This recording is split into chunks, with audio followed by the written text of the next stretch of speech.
In this video, we are going to solve the following linear equation.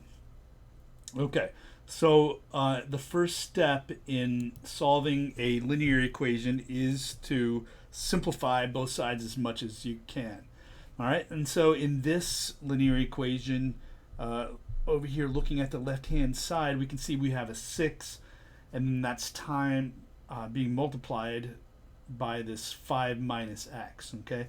So this is an example of where we can use the distributive property, right? The distributive property says that 6 outside the parentheses can be distributed to each of the terms inside the parentheses, right? So that's one of the things that you'll need to do. So 6 times 5 would be 30, and 6 times negative 1x or minus x, however you want to say it, is minus 6x, and then minus 12. So here I'm just bringing down that minus 12. All right, so we use the distributive property to simplify this side. All right, and then over on the right-hand side, we can do a similar thing.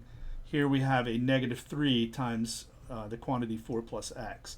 Now with this one, there is a minus sign inside the parentheses, so with the 3, so you've got to remember to distribute that through the parentheses as well, okay? And that's a very common mistake that people make, is to forget to take this negative, treat this as a negative 3 and multiply it through the parentheses, right? The reason why that's so is it's usually easier for people to see if they remember that subtracting a 3, right, is the same as adding a negative 3, where you're adding the opposite.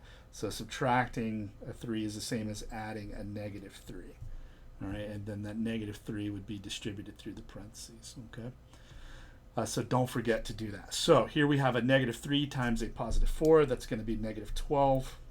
Here I have negative 3 times positive 1x. That's going to be a minus 3x, or plus minus 3x, however you want to write it, okay? All right, so I've simplified that right-hand side a little more, okay, using the distributive property. All right, next up, I want to continue to simplify as much as possible. And now I can see that I have some like terms, right? This 30 and this minus 12 are like terms, right? So they can be combined with one another. So the negative 6x is just going to kind of tag along. It has no like terms over here on the left side. And 30 minus 12 is positive 18. All right. Over on the right-hand side, I have a couple of like terms. This 2x and this minus 3x are like terms. So I'm going to combine those. 2x's minus 3x will give me minus 1x. Right? And that negative 12 or minus 12, this is not like any of the other terms over on the right-hand side. So this just kind of tags along to the next step.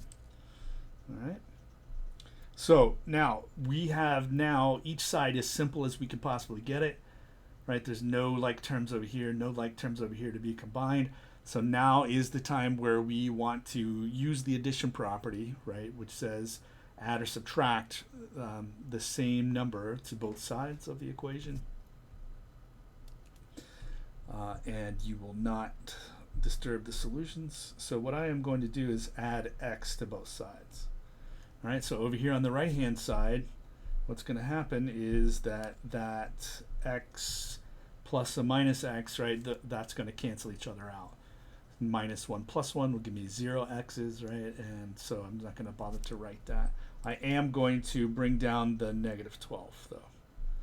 All right, and so here I have a couple of like terms, minus 6x plus positive 1x, so that's going to be minus 5x, and then plus 18. I'm going to bring that down. All right, so doing that had the effect that now our equation has all of the x terms over on the left-hand side of the equation.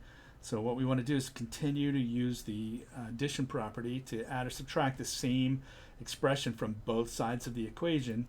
Right? Remember, the intermediate goal is to get every term with an x on one side, every term without the x on the other side. So what I am going to do is to subtract 18 from both sides.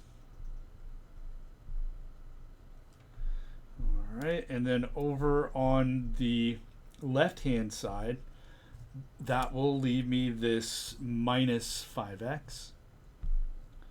And then negative 12 minus 18 would be negative 30. Okay.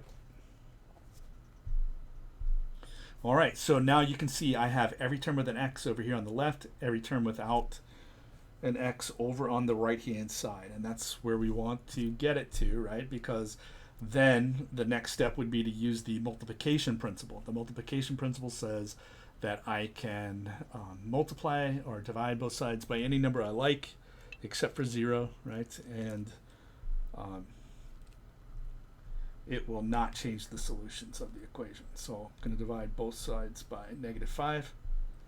Over here on the left side, I get negative 5 divided by negative 5, and that's a positive 1, which I'm not going to bother to write.